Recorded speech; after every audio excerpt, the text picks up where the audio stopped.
Yo, these pictures is nuts. I love that. This is so dope. I love the detail in this photo. Yo, why don't my photos ever look this way? Why did they do that? Oh, that's nuts. Like, save. Gotta figure out how to get my stuff that way. Hey guys, have you ever felt this way? Have you ever looked on Instagram and seen some photos that was just mind-boggling on the detail and how the quality got so good? And then you look at your photos and you're like, why can't mine be that way? How come I can't get my photos to look that crisp when I post it on Instagram? Well, I would like to welcome you to my newest video. This is some easy steps on how to get that crisp Instagram quality for all of your images.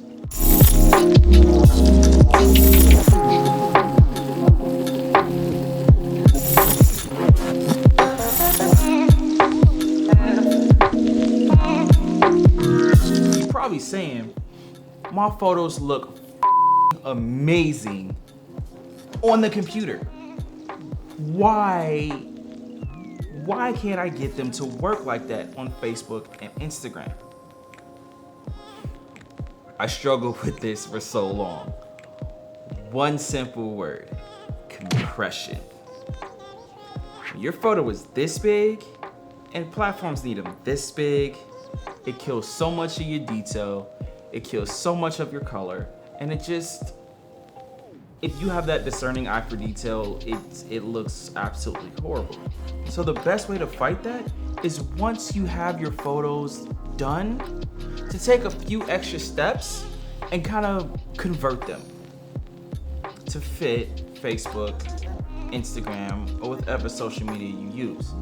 Now for this very reason, these platforms have publicly posted their parameters for images. So today, we're gonna be using Instagram's parameters to create some solid, detailed images. Let's get started. So I'm gonna show you using this image here. First, what you wanna do is you wanna change your color space. You wanna make sure you're in an sRGB color space. You do that by going to Edit, Color Settings, and right here in your workspace settings, you should see the RGB drop-down menu. If it's not on sRGB already, just click it and search for your sRGB. Sometimes it may be on ProPhoto or Adobe RGB, but because we are putting this on the internet, you want to make sure it's on sRGB. Otherwise, your colors can come really, really washed out and have a very undesirable effect. Step number 2, we're going to change this to an 8-bit channel. We're going to go to Image, Mode, and if you're like me, you generally work in 16-bit channels. So we're gonna change it to an 8-bit, and you can leave RGB color as is. Now, why are we switching to an 8-bit channel? Compression, basically. When social media platforms like Instagram and Facebook take in a photo, they take in thousands of photos a day. So they have algorithms that compress everything down. And if you're using a 16-bit channel, it's just gonna compress it down to an 8-bit channel anyway, simply so the servers can save space. Step number 3. Changing your background here. I generally like to work in this dark gray, not so much the black, but I do love the dark gray. But Instagram's background is white. So you're not getting the true view of your image as it would be on Instagram. So we're gonna go ahead, go to Select Custom Color, and you're gonna pick white. Now this right here will be in your custom option.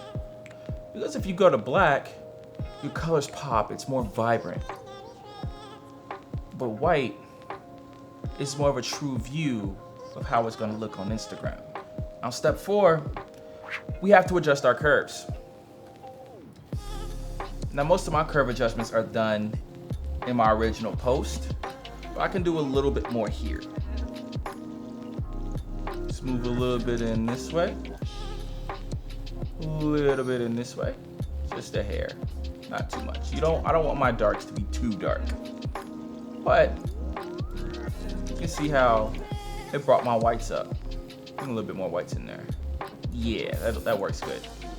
Now step number 5 is completely based on you. It's based on how you feel about your image. It's the color grading step.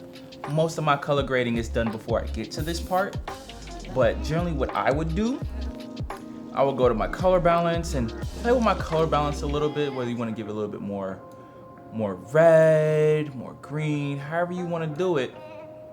That's completely up to you. I recommend checking out my video on color grading just so you can get a much better idea on how to color grade your images. I'll link that in the description below. Now comes the most important part, step 6 of getting your photos ready for Instagram. Aspect ratios. This is extremely important because Instagram only runs with pretty much 3 aspect ratios. 1.91 by 1 for landscapes, 4 by 5s for portraits, or the standard 1 by 1 square. Now the best way to go ahead and do this in Photoshop is when you hit your C key for the crop, you up here get your aspect ratios. This is a beautiful feature of Photoshop that I absolutely love. So you see mine is already set to 4 by 5. But you can easily type in 1 by 1 or 1.91 by 1. So you get your landscape, your square, and your portrait.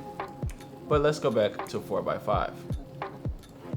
You also have your drop down menu for different sizes if you're doing prints. Let's go ahead and slide this down so we can kind of get right there. Now we're gonna go ahead and enter to solidify our selection. Now we have our Instagram crop. And it still looks amazing. I absolutely love this photo. Step number 7 comes down to resizing.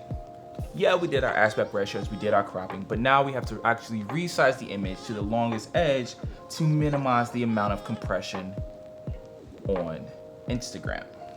Now the longest edge for Instagram before it starts compressing your photos down is 1080 pixels. So we're gonna go to image size. Make sure you're on pixels, and you see my longest edge is 5600 pixels. So I kind of want to bring that down to 1080. And there we have it.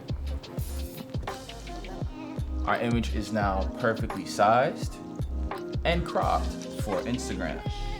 Now this next step is completely optional. Generally, this is something, again, that I do in my initial post-processing. Well, you can still do it here.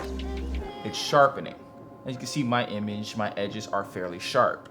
So what we're gonna do is make our flat image non-destructively. And we're gonna go to filter, camera raw. I go more into this in my first video, the power of camera raw, where I go over how to do the detail sliders. So we're just gonna bring that here. Change our amount. Ooh, that's too much. Now remember, I did a lot of my sharpening already, so I don't have to do a whole lot of sharpening. There. And it's just enough to get the edges nice and sharp. Now the final step for prepping our photos for Instagram is the export process. So we're gonna go to File, Export, and Export As. Wait for our image to come up. And here we have it. As you can see, we have 1080 by 864. Make sure it's on JPEG. Normally this would be on PNG, but go ahead and change it to JPEG. Check all of our settings. All right, we're all good. And export. Let's change this. Kylie 4IG. Save. And there you have it. Now it's ready for upload. So that's it for this video. I hope you got the information you needed. I hope this video really helps you out on how to process your images for Instagram and how to really get that nice, clean Instagram look. Please be sure to check out part 2 of this video where I teach how to create a nice grid layout without having to use all that apps, and you can just do it right here in Photoshop. It's super easy, and I hope to see you guys there. With that being said, until the next one, peace.